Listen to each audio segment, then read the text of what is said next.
channel. Welcome to the South Carolina Historical Society's Fireproof Building, home of the historic Charleston Supper Club.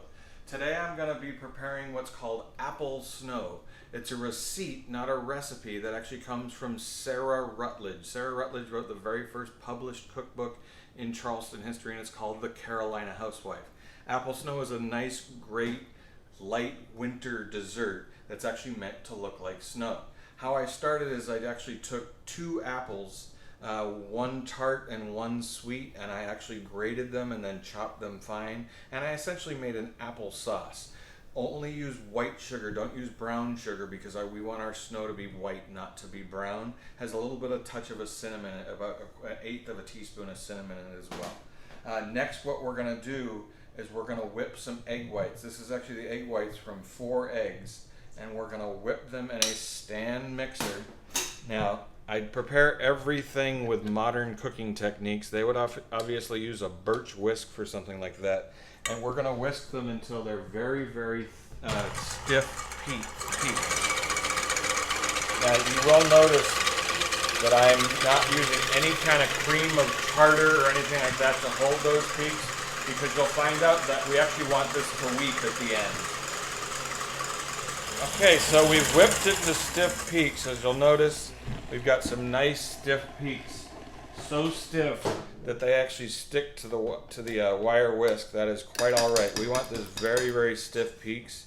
And now we're going to make our apple snow. And what we're going to do is we're actually going to transfer this to a bowl. Our nice stiff peaks. And then we are going to fold in the apples and a little bit of spice. What we're going to do here. So we're going to fold in the apples, and we only want to do a little bit at a time. And we don't want to mix, we want to fold. We don't want to kill this foam too much here. So we're folding in the apples a little bit at a time. It's not going to be perfectly white driven snow, but it'll be as close to snow as we can get. And still have some really great flavor. Put the last of the apples in there. And then after we are done folding these in, we're going to put just a tablespoon of confectioner's sugar, and we're going to fold that in as well. It's not the sweetest dish in the world. It's more kind of a novelty dish that you would serve as snow. And then we're actually going to put just a 1/4 of a teaspoon of cinnamon as well. It is going to brown it up just a little bit, but still not too bad. Now, you have 2 options here. You could serve it this way, just as the snow, like here, because it does look quite a bit like snow. But as I mentioned, we didn't add any cream of tartar or anything like that. So this is actually going to break. And it's going to take about 1 hour to 1.5 hours to break. And what will happen is it will weep, and then it'll actually look even more like snow when you get that water out. So I'm going to refrigerate this for about 1 hour to 1.5 hours. And then we'll see what it looks like. Alright, y'all, so we've let the apple snow sit in the refrigerator for about 1.5 hours, and you'll see, unlike an actual meringue where you would never want this to happen, the egg whites have actually kind of weeped a little bit, and that's going to give us a little bit more of a snow consistency. And what I would like to mention too is I actually use pasteurized egg whites. If you'll notice, they were actually a little bit cloudy when I put them into the mixture.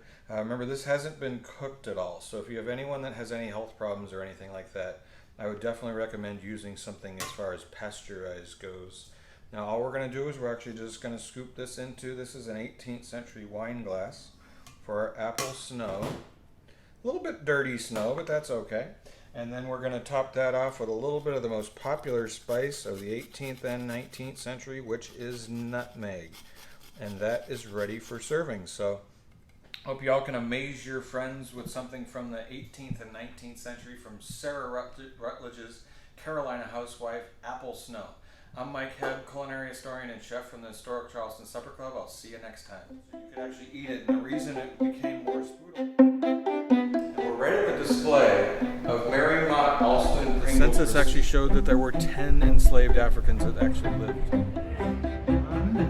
This is called shrimp pie. Because of 5 years. Yeah. So you had to have what's called a kitchen